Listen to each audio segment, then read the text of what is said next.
Teach me how to DECA competition tips and general info. Hello, my name is Andrea Hampton. I am the DECA advisor at True County High School. A little bit about myself. I am a wife, the mother of two boys, ages 20 and 16, a dog mom to my Dalmatian Shiner. I serve alongside my husband as youth leader at our church. When I'm not in the classroom, I spend most of my time at the family farm caring for a variety of animals and crops. In high school, I excelled in FFA, never competed in DECA, and actually only took one marketing class. After high school, I worked 4 years in special education. I taught adult education for 17 years, and I spent the last 2 years as the business and marketing teacher at True County High School. 1 week after being hired as the new business and marketing teacher, I attended summer conference. During conference is when I learned I was the new DECA advisor as well. I also had 2 DECA state officers. I knew nothing about DECA, was not familiar with the competitions, and knew in order to be successful in my position, I was going to have to learn as much as possible about this organization. With the help of fellow colleagues, my officers in my local chapter, and my 2 state officers, along with various resources and individuals, I began to learn all about the DECA organization and competition. During this presentation, I will share some of the things I have learned that I hope will help any new advisors out, but also you veteran advisors, I hope you'll pick up a little something from this presentation that you can use to help your students become more successful. One thing I will be sharing during this presentation was a resource that was shared from Ontario, Canada. One resource that I use quite often throughout the year is through Facebook. There are 2 groups that I follow on Facebook that are full of information, especially for a new teacher or advisor. Business Education and DECA Advisors. Both pages offer advice, support, information, ideas, and we share lesson plans and things that are going to help our students in and out of the classroom. One page we'll spend a lot of our time on today is DECA.org. Once you log on to DECA.org, you will see tabs across the top, one being high school, and under high school you will see competitive events. This is where we will find many of our resources. Also on the DECA.org page, we'll be looking under the Shop tab for DECA competition prep. And finally, we will conclude on MBAResearch.org. If you're watching the other presentations of my colleagues, they will be explaining a little bit more about MBA research, but hopefully together we'll all tie it in on how beneficial this program is.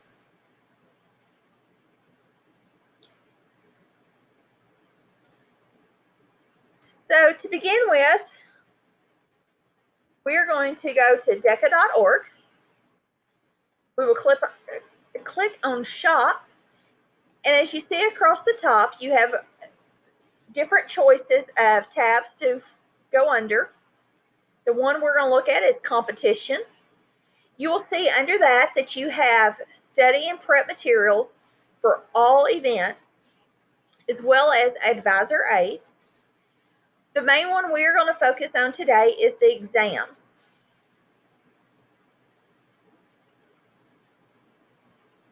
Once you click on the exams and you scroll through the pages, you will see there are a variety of exams on different content areas, as well as years.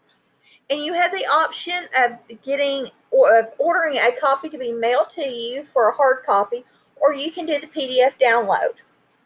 I personally prefer the PDF download.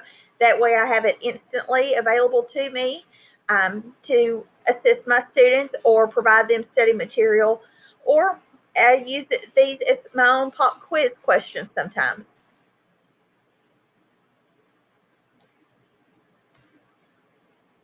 we're going to look at one of the exams that I have purchased and downloaded. We're going to look at the Business Admin Core. The Business Admin Core is used in the following events: principles of business management and administration, principles of finance, principles of hospitality and tourism, and principles of marketing. Principal events are for first-year DECA members. These can be your freshmen, or it could be upperclassmen that have just joined DECA for the first time. Most of the students are terrified when they hear exam, so I think these sample exams come in handy to give them a little relief and let them see what to expect on exams. I want to draw your attention to the paragraph at the bottom of the page. It says, these test questions were developed by MBA Research Center. As you recall, when we began this presentation, I spoke about MBAresearch.org. By the end of the presentation, I hope you will be able to see how we can tie all of these things in together through DECA and MBA research to help our students be more successful in their competitions. Each of these exams has several questions that the students can practice on. You can give them all at one time so they get the actual test experience, or you can split them up over time. There's a variety of ways you could use these questions, but we're going to mainly look at the answer key that is also provided. With the answer key, you will notice that at the end of question 1, you'll see BL003 and LAP BL001. These both tie into MBA research. MBA research is where you will find your LAPs, that you can pull that direct lap if that student is having trouble with that question, and use that to help them build on their knowledge. Not all questions will have a lap. If you look at question 2, you will see that it does not include a lap, but instead there's an article that you can read or provide your students to read to improve on that area. There are some that are books, such as the next question 3. So all of these things you're going to come in handy when we look at MBA research. And we'll come back to this in a little bit. Okay, so to go back to DECA.org's homepage, now we're going to go to high school competitive events. Once you're on the competitive events page, you're going to scroll down and you'll see a section entitled Resources. All these resources are handy in preparing our students for their DECA events. The DECA guide is kind of like the DECA Bible, I guess you would say. It has all kinds of information pertaining to DECA and questions that a lot of times you are asked by students or you might ask yourself. They have sample role play presentations that are great to have your students watch prior to selecting if they want to do a role play event. Sometimes it comes in handy to use those in class to critique or to share with students the important parts the students in the role play, things they did that you thought represent well, mainly going along with the performance indicators. One of the things I start off with my students with is the competitive events poster. The competitive events poster asks 3 main questions. This one, and there's one down at the bottom. My group does not really do the virtual business challenges or the stock market game, so we usually stick to these upper 2 groups. So whenever a student is having trouble deciding what event they should do, especially my incoming freshmen or new DECA members, or I've even had students that may not have been successful the year before in their event and they want to change events, I direct them to this worksheet first thing and have them answer these questions and follow the arrows to find out which event may be best for them. And sometimes they may have a couple of selections, so then we go down and narrow it down from those selections a little bit more. I have some students that come to me and know up front they don't want to work by themselves, or they do want to work by themselves. So one thing I like about this poster is it's a quick visual where students can look and see that, hey, these are events I can do by myself, or I can have one partner or possibly two partners. Then they can also look at role plays or written events. And is it one of the written events with 20 pages, or is it a written event with 10 pages? And this kind of just helps the students decide which events they may be interested in, as well as it gives me kind of a base to work with each student to explain how competition works, especially if they're that new DECA member.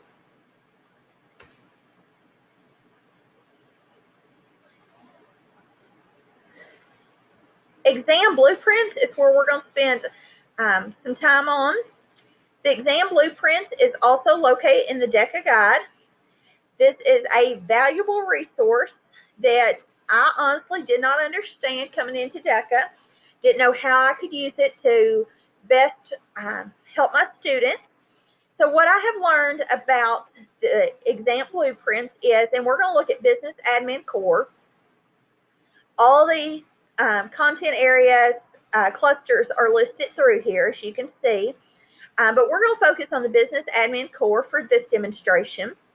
So on the business admin core, we have our first column is our regional level competition. The middle column is our state competition. And the third column is ICDC. Business law is, you can see it's listed on just about every area of cluster, excuse me, but the number of questions vary. So on our exams, there are 100 questions. This exam blueprint tells me that on the district or the regional level, any student I have taking a business admin core test, they are going to have one question on business law. The next 15 questions, yes, you heard me right, the next 15, they go on this order, are communication questions. The next 5 questions are customer relations. The next 7 questions are economics. The next 22 questions are emotional intelligence. If we go back to our sample test here that I pulled, you notice business law is question 1. Starting at question 2, we have communication, CO. If we scroll down through here to about question 16, which would be 15 questions later, we're still COs. And then we move into customer relations for the next 5 questions.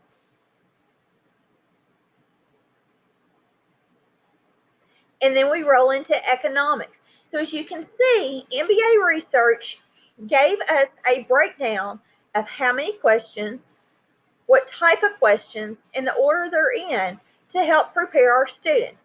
They also have the same setup on the state level testing as well as at ICDC. So, how is this beneficial to you? One thing I like to do is take one of the business admin core sample exams. I give this to the students to take, and then at the end, they check their own answers as we go through them together as a class. They have the answer and the rationale as we go through class. We go over those. And then I have them write out beside it the performance indicator that if they miss that question. For example, if Bob is taking this test and he goes through and he misses question 1, then I would have him write out beside that question BL003. That tells me that he missed the business law question as well as it tells him. Now, there's only one question. Is that a big deal? Well, it probably wouldn't be my main focus area. But I do know that we cover types of business ownerships in our principal's class. So I know he will be exposed to that. So that's probably not something I would give him to study individually. Okay, so say we go down and Bob gets the next 3 or 4 questions right, or let's say he goes all the way through and we get down to emotional intelligence. Emotional intelligence has 22 questions on this test. Let's say out of those 22 questions, Bob misses 18 of them. That is definitely an area that Bob needs to study. Now, as the teacher, I can take the time to go through and look at which of these questions he missed, and I can either make sure if several people in that class miss those questions, incorporate those lessons in my class, or if Bob seems to be the only one or one of a few that are having trouble with emotional intelligence, I can pull labs directly from MBA Research and give to Bob to study on his own. Honestly, what I have done since I have come into business and marketing as the teacher and DECA advisor, a lot of the emotional intelligence apps are ones I leave whenever I have a sub or when we have NTI days. That way the students get the information, because there are so many on it, and most of them are just basically day-to-day things that students should know, like taking initiative to work. Unfortunately, most of them don't know that, but it gives them a good insight to it. When I return, when they return from NTI days, we have a brief discussion on what their lab was about prior to moving on to the next topic. So there's a variety of ways you can use both the exam blueprints as well as the answer key and evaluation of how a student scores on the sample exams.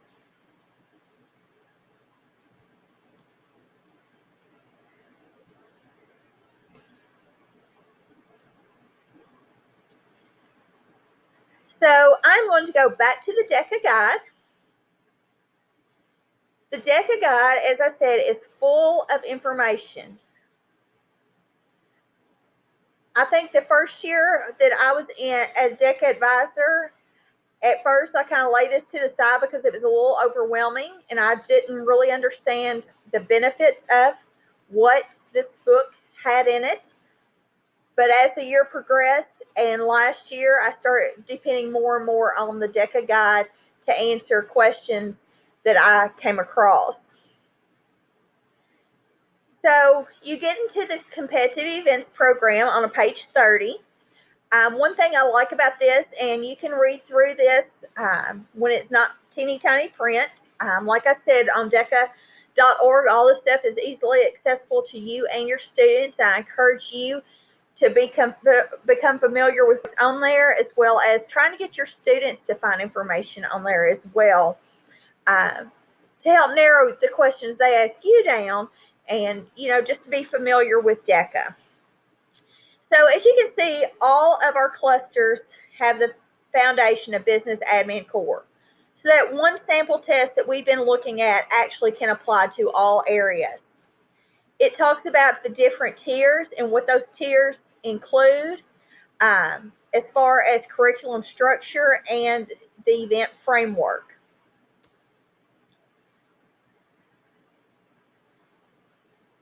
Here you will find our exam blueprint page on page 35, but I also like page 34.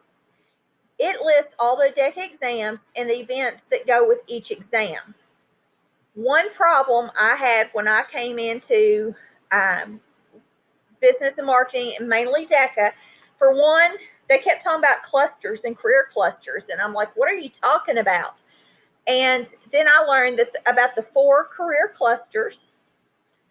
And then when it came time for exams, I didn't know what tests, what students were supposed to take, and how all this worked. So I really like this page because it tells you for the business admin core, these events will take that test. These events will take the business management and administration test. These events will take entrepreneurship. So there's a variety of events that take different tests. Now, obviously, marketing has several events under it. So I spend a lot of time more looking at the sample exam for the marketing and working with students on those questions because I tend to have more students that participate in those. I also like to take this page because I could go through and mark which events I have students competing in. So that way I can kind of have it gives me a better guiding focus on what I need to do as far as in classroom instruction to better prepare my students.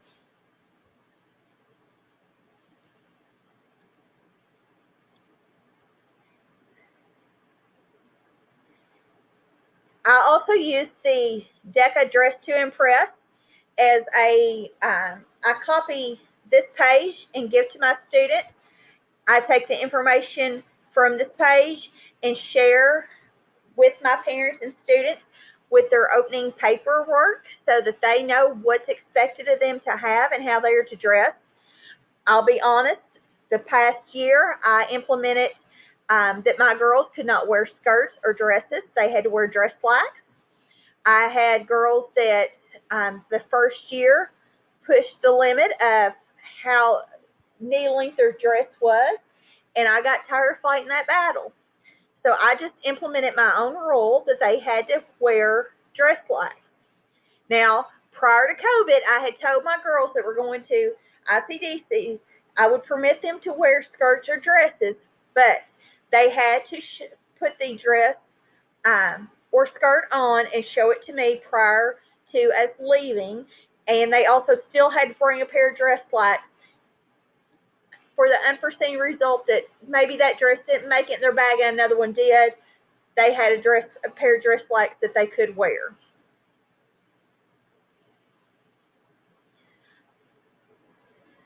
As you're looking through the DECA guide, you'll see that there's several things on how to integrate into the classroom. And then it goes into the competitive events and what the career clusters are. Now, one thing I did this past year with my students too was I took these pages, which is very similar to what is on that career poster that we've talked about before. But if they were competing in a team decision making event, which would be one of these events here, I would copy this page for them and the back side because it shows them what their competition is about. It gives them the visual as well as a more explanation over to the side. So it helped eliminate a lot of the questions I was being asked. There are several pages through the DECA guide with this.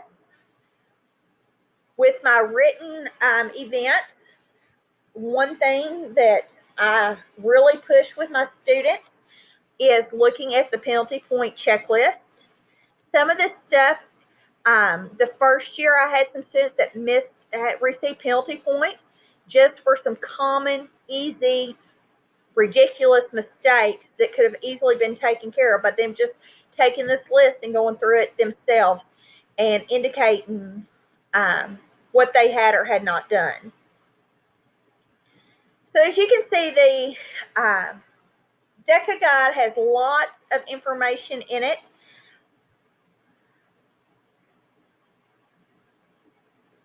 That I encourage you to share with your students. Allow them to look at, make copies. It's printed off. It's on the website. It's easily available to them as well as it is to you. Their parents, when you have parents that are questioning what their kid needs to be working on or how to prepare for their event. This year I had a good group of freshmen whose parents were a little bit overachievers. They want to do tons and tons of what can my kid do to improve on DECA, which I love, but then again, it kind of got annoying. So I got to the point I was referring them to the DECA guide a lot, the DECA website. So that kind of gives you a summary of the DECA guide and the DECA site on how it can be beneficial to you and your students.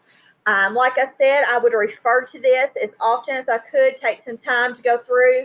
Maybe those first few days of school, if we're in school, that you need some time filler or something.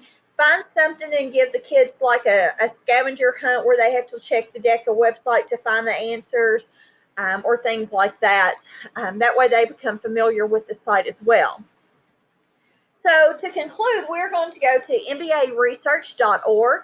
And as you are preparing and watching the other virtual presentations, there is one DECA and navigating MBA resources where she goes through and tells you how to access the curriculum builder, how to get there, and what you do once you get there. And that's where we're going to spend a little bit of time on, not showing you how to do it, but how it can benefit you.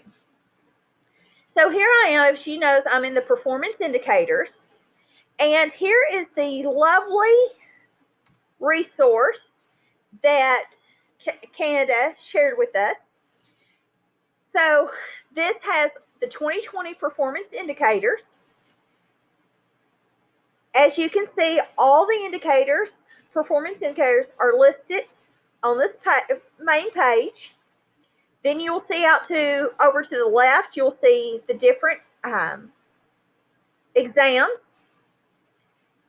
You will see the abbreviations that they have included beside each performance indicator. Now, these go in order. So any with PQ are your base level. These are what your students at freshman level should be learning. Each year or throughout the year, you'll build up over the years to get through to the point of being owner content. Primarily, I would focus on these two myself to make sure those basics are there. And then at your stronger students, you can definitely increase as you work through. Now, each area has a tab across the bottom. Since we've been looking at Business Admin Core, we're going to go back to Business Admin Core and just look at that specific performance indicator list. And as you can see, it's in alphabetical order based on performance indicator. That may be great for some, but to me, it made better sense to go through and sort these.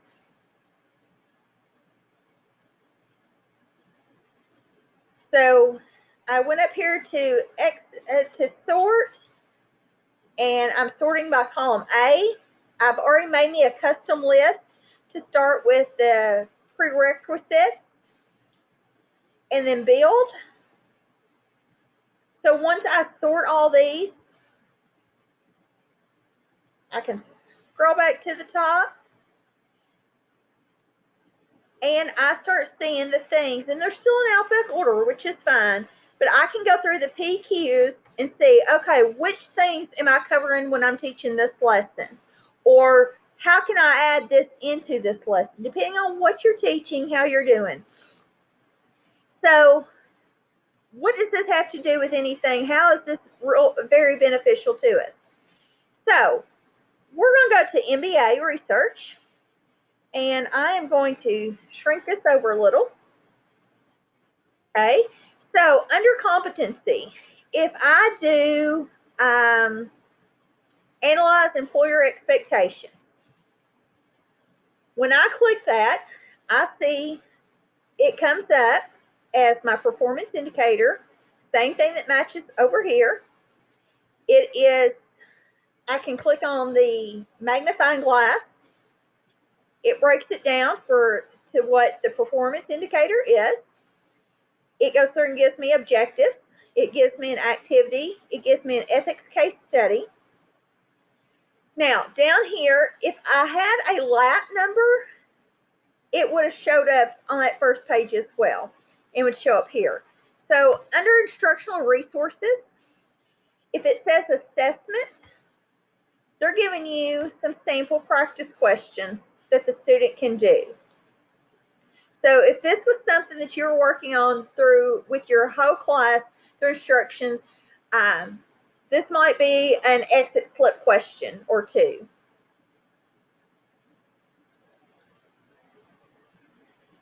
If you click on reference books, it gives you some different books that you may have in your classroom library or find cheap on Amazon or some other book place that you could purchase if it's something that you see needs to be beneficial and used in your classroom. I like this because it gives you exactly which page numbers to go to. So if you're doing it for one student, you can quickly just tell them to look at those certain page numbers, or if you're doing it as a class, even, you're only going to be spending time on those pages. My favorite, though, is the reference websites. This, to me, is amazing because I have so many students that dislike having to sit there and read constantly. But I can throw them a YouTube video on that covers the same information just in a different way, and they'll do it without complaining. So I will pull these videos and use as part of my lessons or some extra work, or when we do NTI. I used this a lot while we were finishing out last year. Okay, so I'm going to go back to the indicators homepage here. And another one that falls under this is handling customer client complaints. Now, the first time I typed it in, I left out the /client. Notice it says no results found. However, if I come back to the indicators and I click handle customer /client complaints, it pops up. So one of the things I found easiest to do is just to do a copy and paste from the Canada list over to your competency, and then you can do a search. Now notice here it shows there's a lap that goes along with this. These are found on MBA Research. MBA Research designs the lap that goes along with the performance indicator that our students are going to see on the test.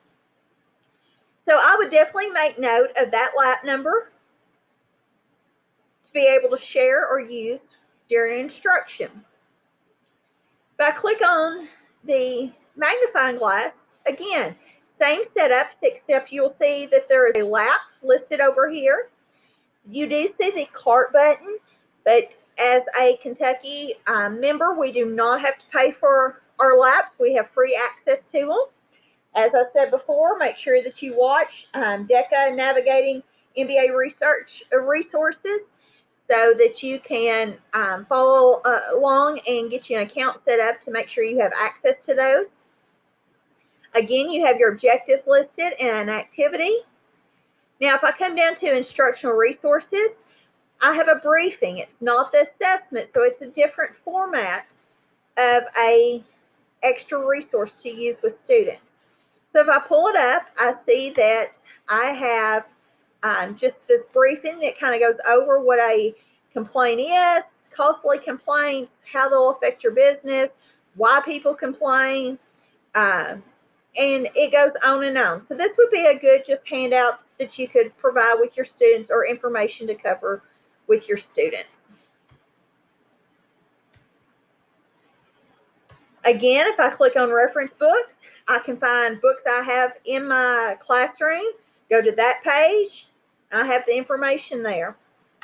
Or I can go once again to reference websites and I can find articles, or I can find YouTube videos on ways of handling customer complaints, and the students are more apt to watch it. You can tie these into your daily instruction as well. There's always those times when you may need a few minutes at the beginning of class to get things done. So you can always share one with the students to watch for the first few minutes of class while you're getting attendance taken, or different things such as that. So that concludes the majority of the information I'd plan on sharing with you through this presentation. I'm going to go back to my information page. Again, my name is Andrea Hampton, and I'm at Trigg County High School. My email is on there, as well as my cell. You're welcome to call or text that if you have any questions, or if you need clarification on anything I went over, or you can't find something. Miss Betty will be sharing the list from performance indicators from Ontario with everyone at the conclusion of these presentations. So be looking for that. Work together, find you somebody that you can bounce ideas off of. Make sure you're checking DECA.org and reading through the DECA guide and are familiar with the changes that have been made since last year. As we know, this is going to be an interesting year. We don't know what it's going to hold. So make sure you're checking your emails and checking for updates and how we're going to handle different things. It's up in the air. So I hope you have a good rest of the summer. Stay safe and good luck on the next school year.